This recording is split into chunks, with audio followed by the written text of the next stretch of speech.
The NFC East. Now, this is going to get really intense.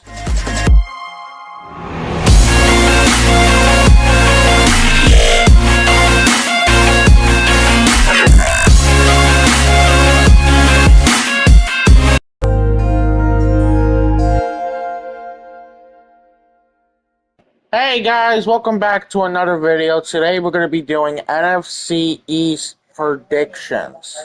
Now, for the NFC East, it's going to be really great this year. And I honestly am really excited to watch teams from that division. It's going to be really intense, but I'm just going to explain what I think about all those teams. And yeah, let's just get into this. First up, we got the New York Giants, aka my dad's favorite team. Anyway, now the Giants, of course, got John Harbaugh as their head coach, signed back Odell Beckham and Juju Smith-Schuster, have a fully healthy Malik Neighbors.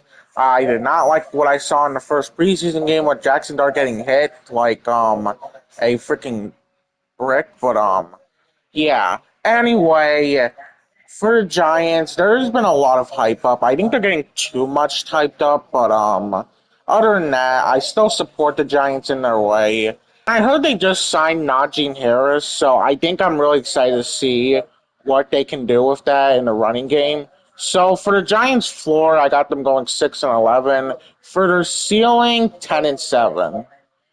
And who knows? Maybe the Giants can finally make the playoffs again. Next up is the Washington Commanders. Now, the Commanders, of course, the year before had a 12-5 record, went to the NFC Championship, and then last season they only won two of their rest of the games after going 3-2 and finishing 5-12. But they did get Stephon Diggs. They did lose Von Miller, which is not really going to be a big impact, but if Jaden Daniels just stays fully healthy this season and they just remain locked in every single game, I have their floor at 4-13 if everything goes wrong. I have their ceiling at 11-6 if everything goes right. Because I know the kind of team they could be if Jaden Daniels just remains healthy the whole season. So yeah. Next up is the Philadelphia Eagles. Now, the Eagles, of course, they traded A.J. Brown, which is not going to be an affection because they don't really target A.J. Brown. Well, at least last season they didn't. They got Mekhi Lemon, which is really great. I think Jalen Hurts is going to be way more better this season because, he's not going to have pressure on him about targeting A.J. Brown. He'll be able to, do whatever he wants on the field.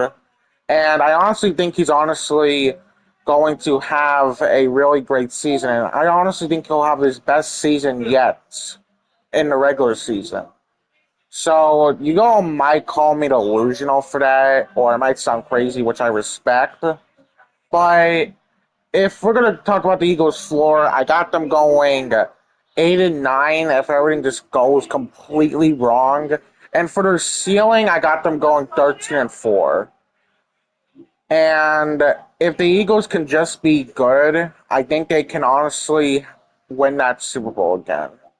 Next up, we got the Dallas Cowboys. Of course, they signed Von Miller, and they still have George Pickens, who they do need to resign. I think they haven't resigned him to a big contract yet, and they did get some good defensive players, and they're looking to get another corner, which I really think that would be helpful. They honestly have the offense to win a Super Bowl and a defense to win a Super Bowl. I'm honestly surprised this team was not in the playoffs last year because Dak Prescott really played at an MVP kind of level to be in the playoffs. If they were just playing like that in the beginning of the season, I honestly think they definitely would have been in the playoffs. But for the Cowboys in general, for their floor, I got them going 7-10. Their ceiling, 12-5. And who knows, maybe the Cowboys can finally make it to a Super Bowl. And who knows, maybe the Cowboys can finally make it to a Super Bowl. Thank you all for watching. Have a great day. Like and subscribe, and peace out.